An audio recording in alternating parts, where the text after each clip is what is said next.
Week 2 of the NFL season is wrapped. Had a really close game between the Steelers and the Seahawks yesterday. My blood pressure was up just a little bit, but the Seahawks were able to edge it out. And unfortunately, Big Ben went down and he is now out for the year. So best of luck and wishes to him and his recovery. And we kind of had a cool, interesting situation happen where Mason Rudolph then came in as his backup and played the rest of the game. And Mason was actually on our show, QB to QB, last year, the pre-NFL draft show. And I was just really impressed with him back then. And you really just never know how that story is going to play out, where the player is going to go. And so it was really cool to see his first ever NFL snap come against Russ, come against the Seahawks. And in this interview we did with him last year, I was just very impressed with his poise, his leadership, the way he carried himself. And so if you're wondering a little bit about Mason, his story, you can check out this interview. We talk about his background, faith, which is a common theme that Russ, Mason, and myself share. And so I hope you guys enjoy this interview we did with Mason last year. We're live here. I'm your host, Daniel Mogg.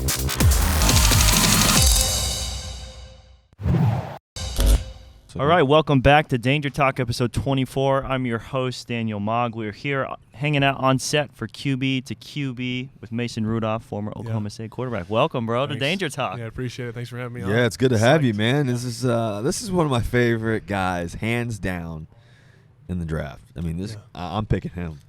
I love it. What did you think? You guys just had your sit down talk. Yeah, how was that experience? It was for awesome. You? I was kind of curious to see how this was going to to go. What we're going to do, weight room workout, talk one-on-one. So I think Russell and ESPN did a great job of laying it out, and I think I definitely learned a lot from him, and I think I think it's going to be a great show with all the different guys we got, and I definitely learned a lot and stuff that I'm going to take back and kind of plug into my new routine and the next chapter of my life in the NFL. That's awesome. Well, it was cool because, Daniel and I, we were at the Pro Bowl, and we're sitting there and we're doing Danger Talk at the Pro Bowl. We had so many guys coming in and out and doing Danger Talk. It was so much fun. We sat down with Drew Brees. We sat down with Dwayne Brown, my left tackle. We sat down with so many different guys, and one of the cool parts is we were thinking, and I also do this show that nobody's seen yet. It's called Legends. Okay. It's coming out soon, actually. Yeah. Where I basically we had this idea of, hey, I want to do a show where I sit down one-on-one with legends of our time. Yeah. So old school legends. I mean, I sit down with Jim Brown, talk about his successes and what his legacy was like. Yeah. Bill Russell, the greatest champion of all time. Sit down with Steve Kerr and sit down with Layla Ali and Chris Berman. Sit down with Chris Berman, talk about his life, and then talk about Verdine from Earth, Wind and Fire. And then we were sitting there and we were like, man, we should do something with this, kind of flip it a little bit and do like these young, soon-to-be superstars coming into the NFL. And so Daniel and I, and then Jay, the producer for ESPN, we were really thinking about, hey, how about West to East, ESPN come together, do this really cool show, and let it all live on Trace Me too as well, where people can communicate with you. But I think the coolest thing about today was I've been a huge fan of you. I've been able to watch you when I get some time on Saturdays and get to watch you play. And like I said, you're Mr. Consistent. And so to be able to watch you and then also to be in your presence and to be around who you are and your nature and your humility and your passion for the game, that is what's going to help you be so successful. And that's why you were so successful at Oklahoma State and all your fans back home and everything else. And I know who are listening now, but also really who you are and who you're going to be. Is real, and I'm just so excited for you, man. Appreciate it. Yeah, no, I think, I appreciate all what you said, but I mean, I'm excited to, like I said, college it went by like in the blink of an eye, and we're already here, about to reach, my childhood dream, but it doesn't stop. The dream doesn't stop with just hearing your name called. It's an ongoing pursuit of greatness, and definitely gonna strive to whatever situation I get into, whether that's a starter from day one or competing to be the backup. I think I'm gonna attack that with the same.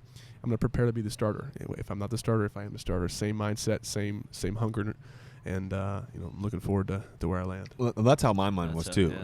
Wherever I went, I knew I was gonna, like I said earlier, I was gonna make the 31 other teams regret it, and I was gonna do everything I could to outwork everybody. No doubt. And just do everything I could to just put the work in.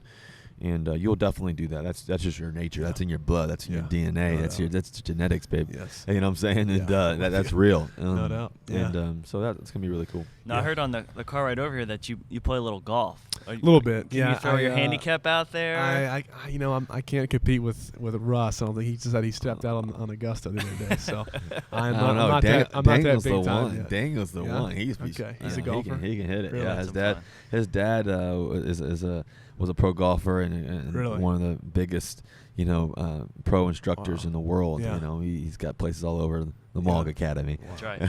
But that's sweet. It was pretty amazing just to be around there. I'm sure. Do you have a Masters pick?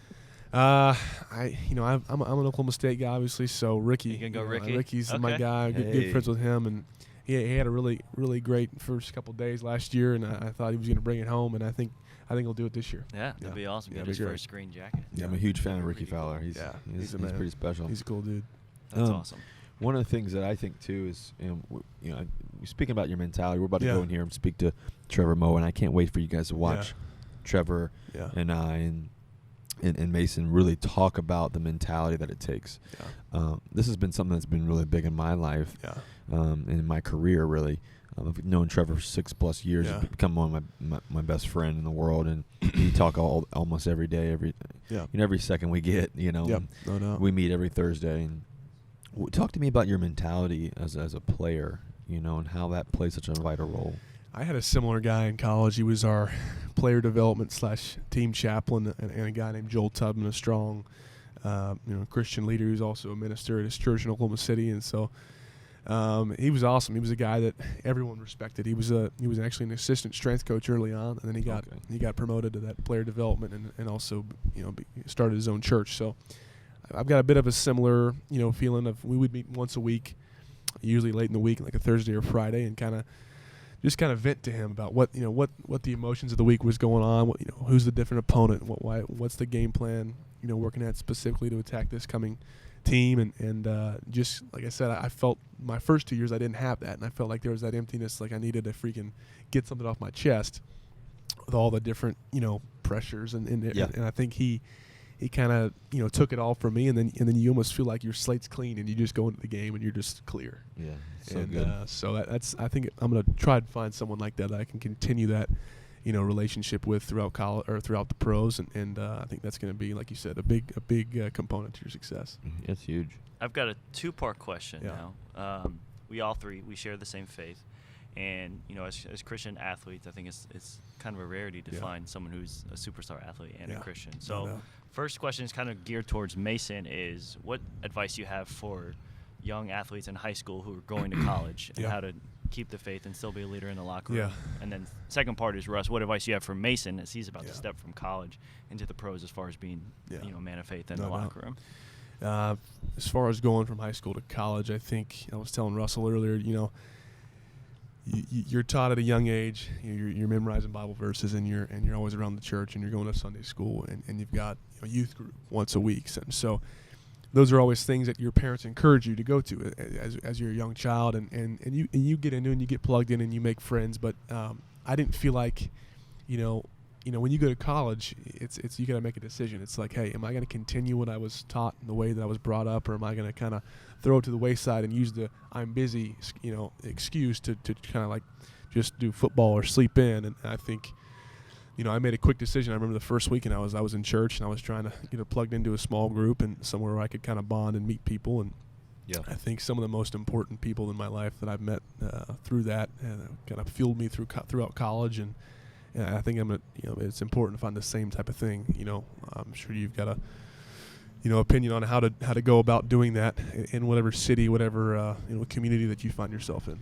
Well, it's so true, and I think that your influence on young kids, and even kids who are Oklahoma State fans and kids all over the world and all over America, that you've been on influence already has been just by your faith. I think the transition, the Mason. You asked me what advice I would give Mason.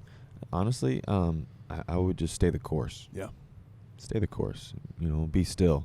It says that in the Word. And I think that when you go through your decisions and you go through life and you go through the highs and lows of balling, and you go through the highs and lows of life, and you're making decisions, and you meet a girl one day, and you're trying to get married, and and all that kind of stuff one day.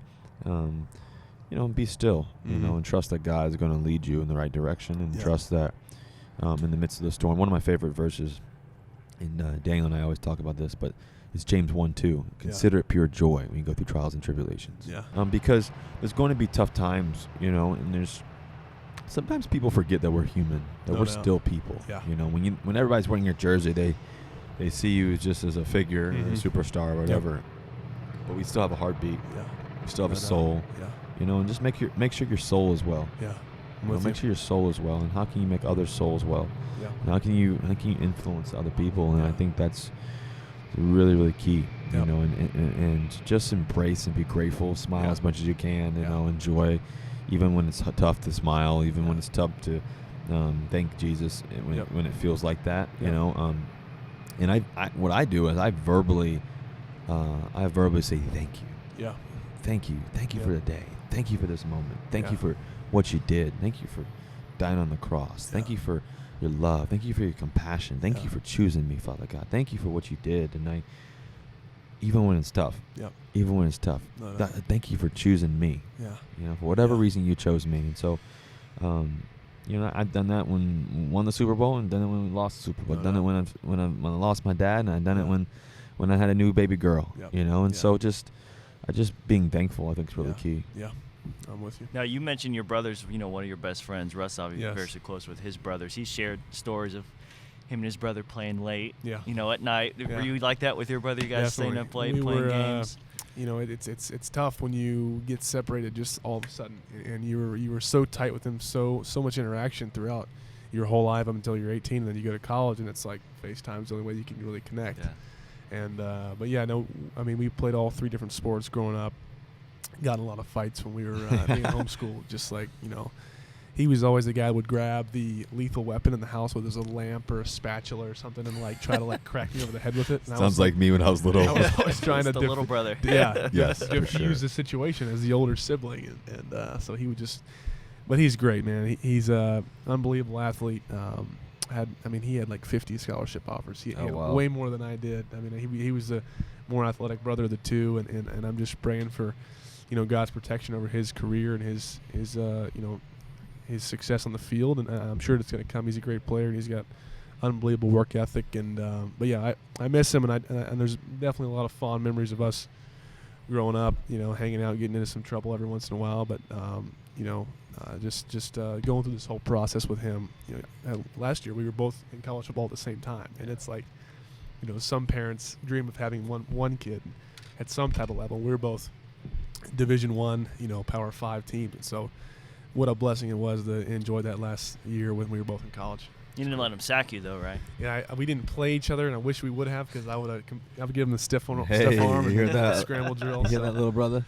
That's actually a great segue. We've got a couple fan questions here from the Trace Me users, and Leif Ferg asks, you've done all this hard work. What's it like to now go into the draft and be living out a dream of yours you've had since you were it's awesome. I think even when your senior season ends, it's like it's a usual off season for it, right? But in this process, it's like you're not taking any days off. You might take a day off once a week, but only pure for recovery. So you didn't get a true off season, so you got to be able to find that balance between, I don't want to burn myself out, but before the season even starts, but I also want to make sure I'm prepared, and I want to kill the Senior Bowl, the combine, the pro day, and then all the workouts that no one sees. So to answer his question, you're definitely excited to live out your dream and hear your name called and then get to work again, but you got to enjoy it, and you got to have balance.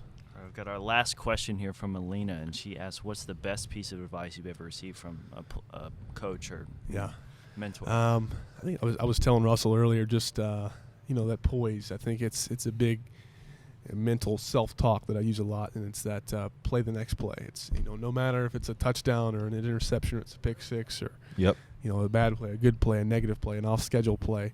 It's all about, hey, it's the next play.